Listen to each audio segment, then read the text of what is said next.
back with a candid conversation about money. Now, it's not something a lot of people like to talk about. In fact, one recent survey found 77% of Americans report feeling anxious about their financial situation. More than half feel that finances control their lives. Well, our next guest is hoping to change that. Lewis Howes, he's the host of The School of Greatness, which is one of the top podcasts in the country. And today, his new book hits store shelves. It's called Make Money Easy. Now, if you know Lewis's story, you know early in his life, money was not easy for him. It was hard. An up-and-coming football star, he was injured, he was broke, he was living on his sister's couch. That's about as low as it gets. So this is an issue he knows well, and Lewis is here to talk more about what he has learned over the last couple decades. Good to have you with us. Congrats on the book. I'm a big fan of yours, so I'm excited to talk with you about this. Thank you very much.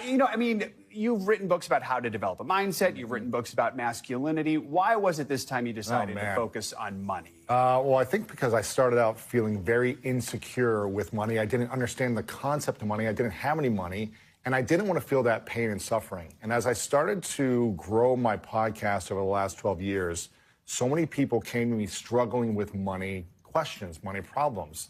And as I was learning about how to manage money as I started to make it, I realized there were more problems that were under the surface, and I wanted to figure out how to navigate those issues. You say money comes to people when they're ready for it. I think most people would say, oh, I'm ready for money now, but they're not. I mean, talk about how you know you are ready and how you get to that point. When I was broke on my sister's couch, I had a mentor who told me that line, and I said, I could really use some money right now.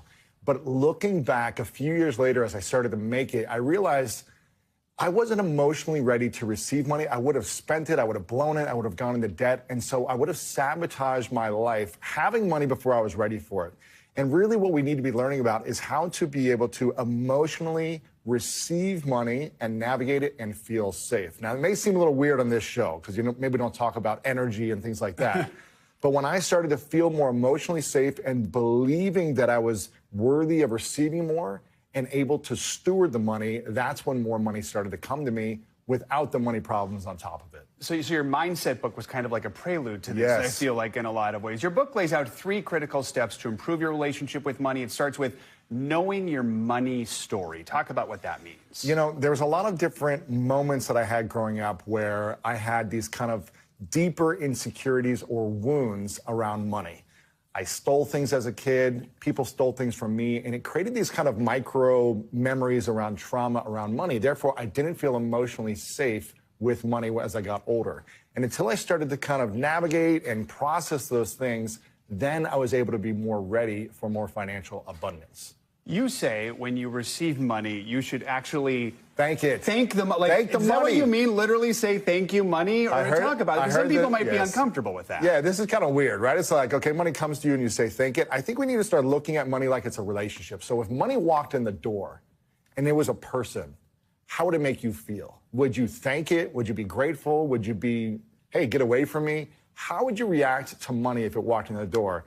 And when you can start to just look at money and have a deeper relationship with it in terms of a healthy relationship, and say, hey, I found a penny. Thank you for coming to my life. Here's $1 million. Thank you. And then directing it and say, where do you want to go? Most people are clueless of where money should go. They spend it, they blow it, they give it away. They're not clear.